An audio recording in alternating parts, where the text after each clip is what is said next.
आयुर्वेदोपदेशेषु विधेयः परमार्थः. आज मला आपल्या समोर येण्याची संधी रोटरी क्लबने दिल्याबद्दल सर्वात पहिल्यांदा मी आपल्या सगळ्यांचा मनस्वी आभारी आहे. आता माझी तिसरी वेळ आहे की मी रोटरी क्लब मध्ये बोलायला आलेलो आहे. एकदा रोटरी हॉलला स्टेशन रोडला आहे तिथे एकदा मी व्याख्यानाला आलो होतो, ह्याच ठिकाणी एकदा आलो होतो आणि आता तिसऱ्या वेळेस आलो. सुरुवातीला जर मी नाही म्हटलं की बाबा ही जरा प्रॅक्टिसची वेळ असते, पण डॉक्टर देशपांडेंचा आग्रह मला मोडता आला नाही आणि आपल्याशी सुसंवाद साधण्याचा योग या निमित्ताने आला. त्याच्याबद्दल खरं मी डॉक्टर देशपांडेंचाही आभार याच्यासाठी आहे की आता इथं मी पाहिलं तर सगळ्या एज ग्रुप मधले सगळी जण आहेत, त्यामुळे मला विशेष आनंद या ठिकाणी आनंद. मी त्यांना असं म्हटलं की मी आहारावरती बोलायचो आणि सध्या उन्हाळा सुरू झाला तो उन्हाळ्यात साधारण आपण काय आहार घ्यायला पाहिजे याच्यावरती मी बोलेल. खरं म्हणजे मी बोलणार नाही, आपल्याला काय अपेक्षित आहे आपण प्रश्न विचारा आणि मी बोलेल अशा पद्धतीने. सुरुवातीला मी इंट्रोडक्शन करेन आणि नंतर आपण अशा पद्धतीने मला जर वाटतं व्याख्यान झालं तर त्याचा अधिक चांगला उपयोग होईल. आता एक चांगला ऋतू सध्या आहे. आता परवा आपण होळी धुळवड साजरी केली. आता सध्या जो ऋतू चालू आहे त्याचं नाव आहे वसंत ऋतू. त्याला ऋतुराज म्हणतात. सगळ्यात कमी मुली बाबा बोरकर असतील, अति बहिणाबाई असतील, सगळ्यांनी त्या ऋतूचं अतिशय उत्तम वर्णन केलं. कुसुमाग्रज असं म्हणतात, डोंगर दर्यात वाऱ्याची गाणी, आकाश गंगेत ताऱ्यांचे पाणी. पुढे ते म्हणतात वसंत वैभव उदार वर्षा. एवढं वर्णन त्यांनी केलं. लतांचा फुलोरा. आता आपण पाहिलं तर अनेक फुलं, खूप प्रकारची फुलं आपल्याला दिसतात. अगदी कडुलिंबाला पण मोहर आलेला दिसतो. ठीक आहे. यातनं काय होतं तर ते असं म्हणतात प्रेरणा यातून सृष्टीला सुचते. यातनं सगळ्या सृष्टीला प्रेरणा सुचणार आहे. कशाची प्रेरणा? जीवन तेज ते अंतरी असते. पुढे ते म्हणतात त्याचेच माझिया करीते दान, गणावे कसे हे क्षुद्र व्हावा. असं कवी कुसुमाग्रज या सगळ्या वसंत ऋतूचं वर्णन करतात.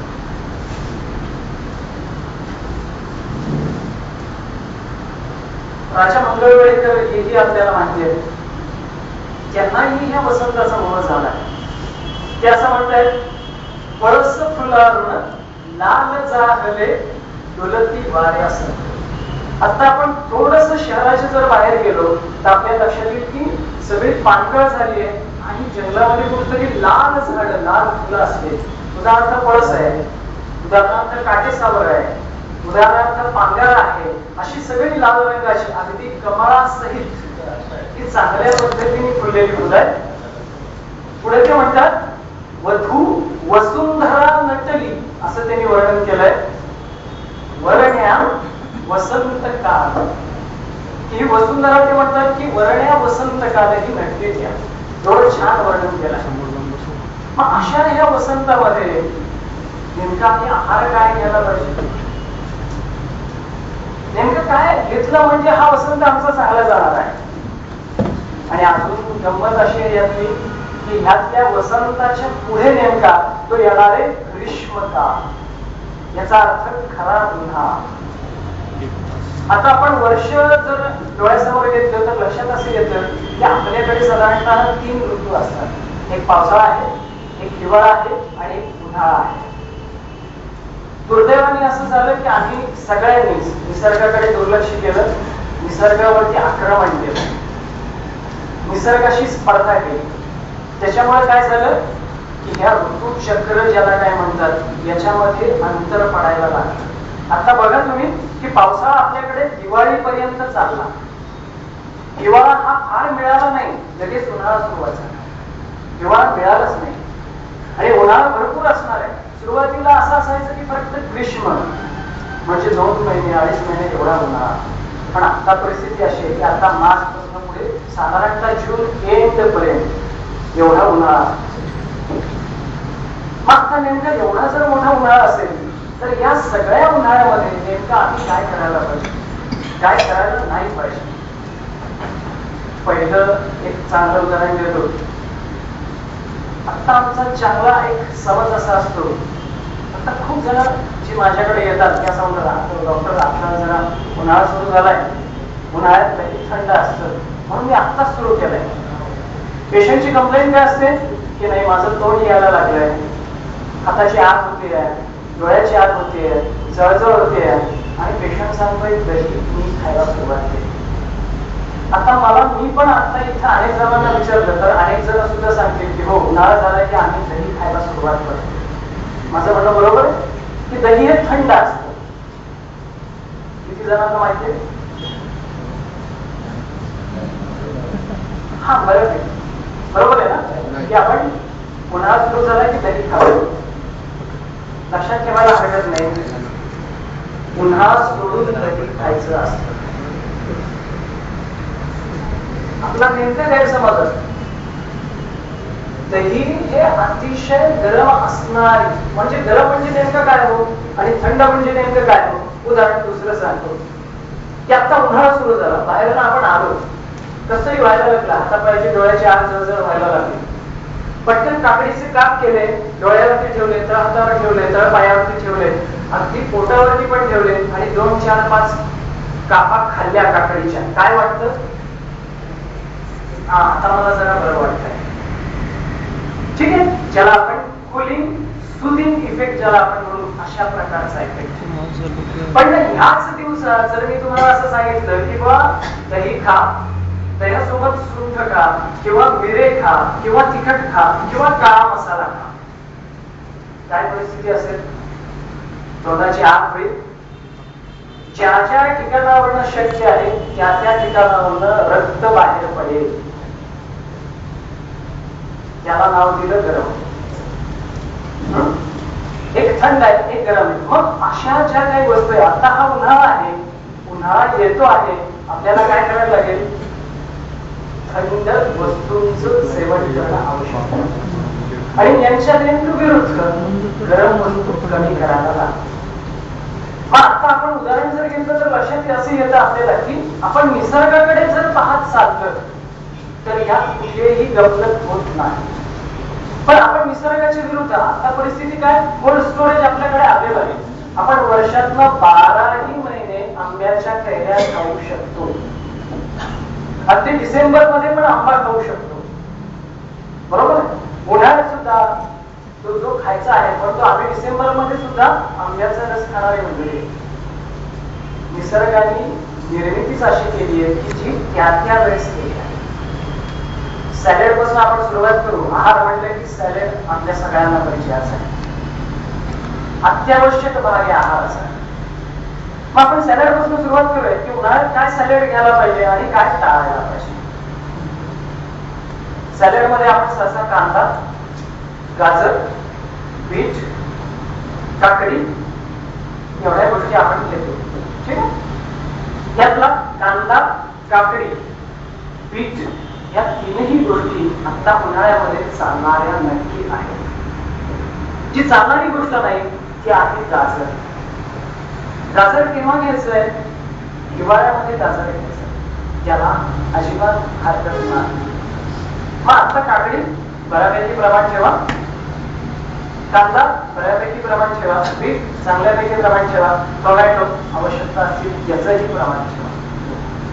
की ही सगळी बघा तुम्ही, या सगळ्याला पाणी अधिक लागणारी ही पदार्थ आहे. काकडीला भरपूर पाणी लागतं, कांद्याला भरपूर पाणी लागतं, टोमॅटोला भरपूर पाणी लागतं. उन्हाळ्यात परिस्थिती काय असते? आपल्याला पाण्याची आवश्यकता असते.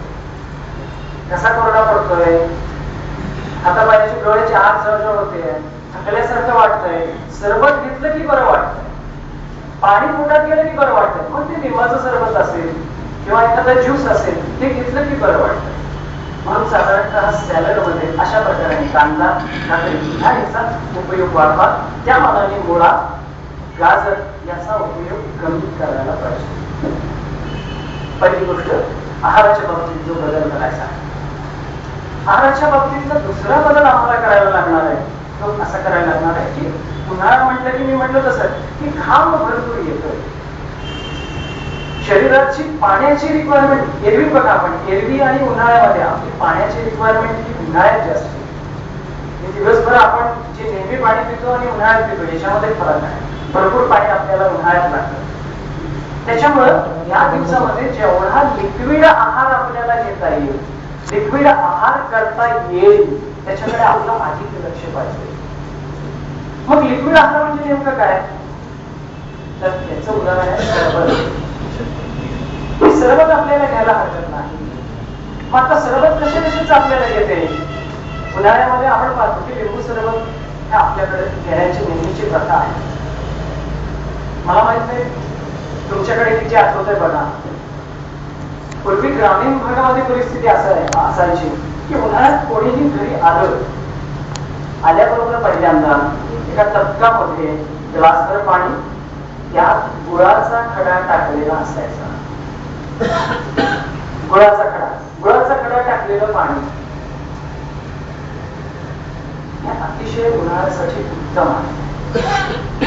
म्हणून गुळाचं पाणी किंवा कुठं बाहेर तुम्ही आलात, गुळ टाकलेलं पाणी, पूर्वीची पद्धत होती, अतिशय उत्तम योग्य ती पद्धत.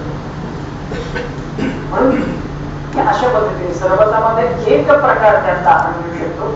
दुसरा प्रकार मी म्हटलं तसा ज्याला आपण लिंबू, त्याचं सरबत आपण दिवसभरात घेऊ शकतो. आता सरबताची मोठी रेंज अवेलेबल आहे आणि त्या सगळ्याचा उपयोग आपण केला पाहिजे. उदाहरण वाळा. आपण बघतो की पूर्वी साधारणतः वाळ्याची पडदे आपण घराला लावायचो, नंतर कूलरला लावायचो. आता परिस्थिती काय? आपण ते वाळलेलं गवत लावतो आणि त्यात वाळ्याचा इसेन्स टाकतो. वाळा हे उन्हाळ्याचं खश, उन्हाळ्यासाठीच अतिशय उत्तम त्याला म्हणता येईल अशा पद्धतीचं आहे. वाळ्याचं सरबत, वाळ्या लावलेले पडदे, याचा सगळ्यात उत्तम उपयोग हा सगळा. वाळ्याने नेमकं काय होतं? तर वाळ्याने ज्याला आपण म्हणतो की बाहेरचं टेम्परेचर आणि शरीराचं टेम्परेचर यातला जो काही फरक आहे हा वाळ्याने भरून निघतो. मुख्य लघवी स्वच्छ होते, एकदम स्वच्छ होते, हे वाळ्यामुळे. म्हणून पूर्वी पद्धत अशी असायची की उन्हाळा सुरू झाला की त्या माठामध्ये वाळ्याचं गोल एक बंडल टाकून द्यायचं. आता आपल्याला पण करायला हवं, फक्त त्यातली अडचण अशी की आपण रोज स्वच्छ करायला पाहिजे. प्रत्येक दिवशीचं वेगळं बंडल करायला पाहिजे. असं 7 दिवशीचं 7, आज हे वापरलं, उद्या ते बाहेर उन्हात काढून ठेवायचं, म्हणजे त्यातले जे काय आहे जंतू ते जाणार. अशा पद्धतीने वाळ्याचं सरबत. आवळा तिसरं एक फळ असं आहे की त्याचं सरबत या दिवसामध्ये प्रिफरेबली घ्यायला पाहिजे. आवळ्याचं सरबत कसं? आता बाजारात तयार मिळतं किंवा बाजारामध्ये आवळकंठी वाळलेला आवळा मिळतो. आवळ्याचं अजून एक वैशिष्ट्य लक्षात ठेवायला हरकत नाही. व्हिटॅमिन सी आवळ्यामध्ये भरपूर प्रमाणात असतं. आवळ्याचं वैशिष्ट्य असं आहे की त्याला तुम्ही उकडलं, त्याला शिजवलं, त्याला वाळवलं, त्याला किसलं, त्याला कुठलाही प्रकार जरी केला तरी आवळ्यातलं व्हिटॅमिन सी कमी होत नाही. एकमेव फळ आहे की त्याच्यावर कुठलीही प्रोसेस झाली तरीही त्यातलं व्हिटॅमिन सी कमी होत नाही. म्हणून जसं आपल्याकडे या दिवसामध्ये आपल्या भागात कमी आहे, तर नागपूर साईडला जिथं उष्णता आपल्यापेक्षा अजून जास्त आहे, संत्री त्या ठिकाणी असतात. उन्हाळ्यासाठी संत्रीचा खूप उपयोग आहे, व्हिटॅमिन सी साठी संत्रीचा. तसं आपल्याकडे आवळा आपण भरपूर वापरला पाहिजे. आवळ्याचं सरबत या दिवसामध्ये वापरायला हवं. अजून एक सरबत चांगलं या दिवसामध्ये की ज्याचा आपल्याला उपयोग आहे त्याचं नाव आहे कोकम. कोकणामध्ये भरपूर प्रमाणात आहे. आजकाल आपल्याहीकडे हे कोकम मिळतं, सरबत तयार मिळतं. त्यामुळे हे अशा पद्धतीने एक ग्लासभर पाणी घ्यायचं, त्यात टाकलं, हलवलं, घेऊन टाकलं, संपलं. याच्यानंतर अजून जे काही सरबत आहे ते उत्तम आहे, ते कैरीचं पन्ह ज्याला आपण म्हणू, अतिशय उत्तम. ही कैरी ज्याला आपण म्हणून किसायची आणि त्याचं सरबत करून घ्यायचं, किंवा कैरी भाजायची, कैरी उकडायची, गुळाचं कैरीचं सरबत हे ह्या दिवसामध्ये अतिशय उत्तम आहे. अजून सरबत आपल्याला कुठल्या ह्या दिवसामध्ये घेता येतं? वाळा सांगितला, आवळा सांगितलं, कोकम सांगितलं, लिंबू सांगितलं, संत्र्याचं अशाच पद्धतीने आपल्याला सरबत करता येतं. तर हे संत्र्याचं सरबत सुद्धा ह्या दिवसामध्ये आपल्याला चांगल्या पद्धतीने घेता येतं. त्याच्यानंतर अजून एक पदार्थ आहे, फळ आहे की जे आपल्याकडे भागातलं खूप दुर्लक्ष आहे. त्याला डोंगरची काळी मैना हे ग्रामीण भागात म्हटलं जातं. त्याचं नाव आहे जांभूळ, पण जांभळापेक्षा काळी मैना जी आहे ती आहे करवंद. आजकाल कोकणामध्ये सुद्धा याचं तयार सरबत मिळतं. आपल्याकडे सुद्धा आजकाल ते मिळायला लागतं. या करवंदाचं पण सरबत या उन्हाळ्यासाठी अतिशय उत्तम आहे. त्याच्यानंतर अजून एक ज्याला म्हणू की ज्याचं सरबत करता येतं, ज्याचा आपण भाजीमध्ये उपयोग करायला पाहिजे, ज्याचं खीर करून खायला पाहिजे, त्याचं नाव आहे कोहळा. दुधी भोपळ्याच्या जातीतला असं वेलीवरती येणारा हे कोहळा हे फळ आहे. हृदयासाठी उत्तम आहे, आपल्या मेंदूसाठी पण उत्तम आहे, उन्हाळ्यासाठी पण उत्तम आहे.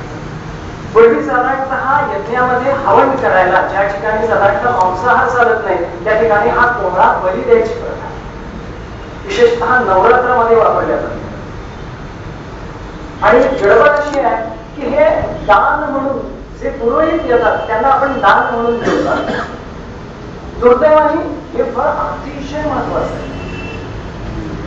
भरपूर पाणी असलेलं 95% पाणी आहे याच्यामध्ये. मग याचा उपयोग कसं करणार? मी म्हटलं तसं या गोळ्याचे वडे करून ठेवता येतात, त्याची भाजी ही उत्तम आहे. या गोळ्याच्या वड्या गोड अशा प्रकारच्या करून ठेवतात. गोळ्याचं सरबत करता येतं, वेगवेगळ्या पद्धतीने कोहळा वापरता येतो.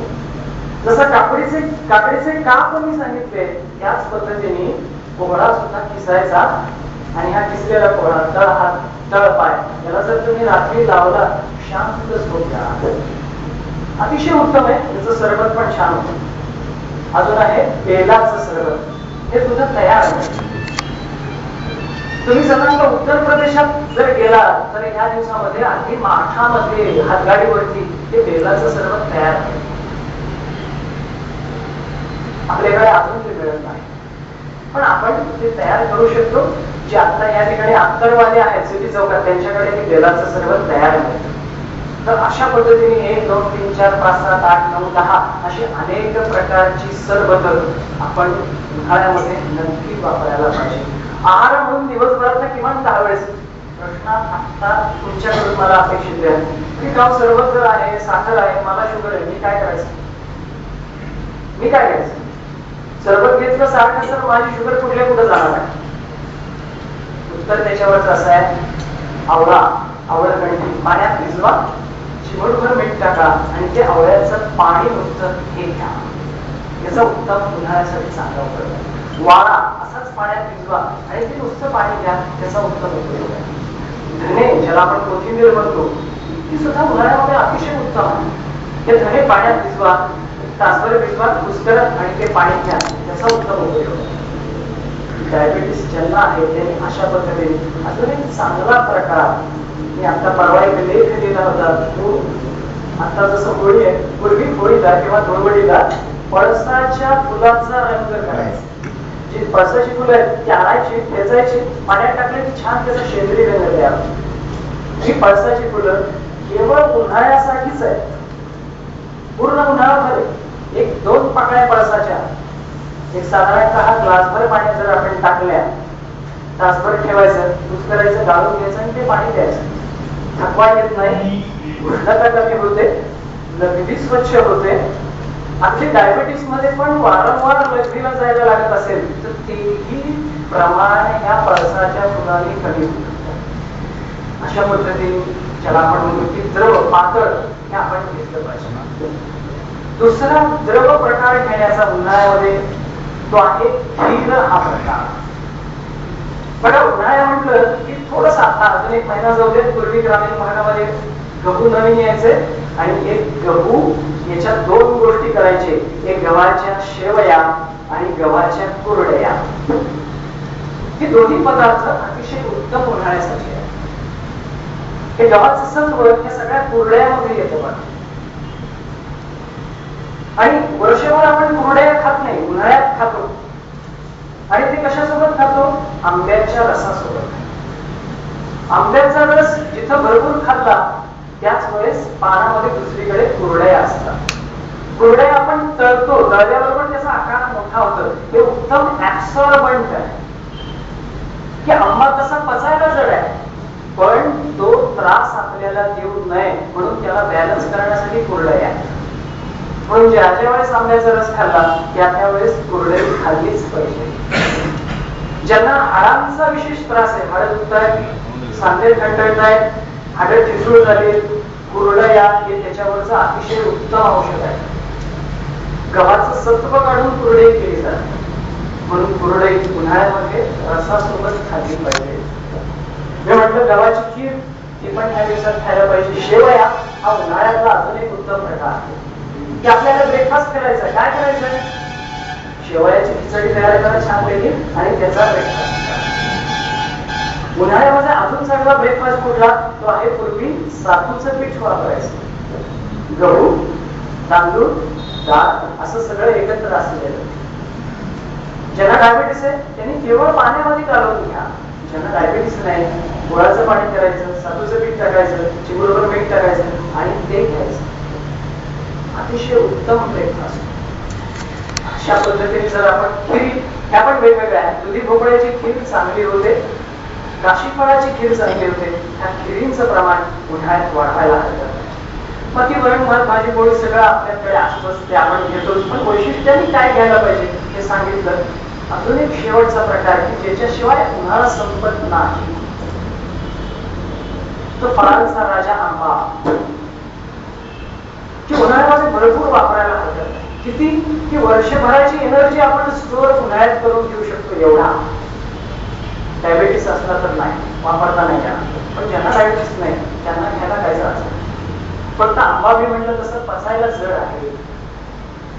व्यायाम, फिरणं, मोहणं, खेळणं हे करा आणि आंबा खा, आंब्याचा त्रास होणार. हृदयासाठी अत्यंत उपयोगी आहे. आपल्या ज्याला आपण म्हणू की बुद्धीसाठी अत्यंत उपयोगी आहे, शरीराच्या मांसधातूसाठी उपयोगी आहे. आंबा खाण्याची पद्धत अशी आहे की साधारणतः 1 तासभर आंबा पाण्यात भिजवून ठेवायला पाहिजे आणि नंतर त्याची काप करा, किंवा ज्याला माचणा म्हणतात असं करा आणि तो खा. अशा पद्धतीने मला वाटतं आंब्याचा उपयोग करा. मला जेवढा आवश्यक हायलाइट्स, हाय पॉइंट्स आहाराच्या बाबतीत आता उन्हाळ्याच्या दृष्टीने वाढले तेवढे आपल्यासमोर ठेवले. अजून 2, 3, 4 जर प्रश्न आले तर मी सांगायला तयार आहे. धन्यवाद.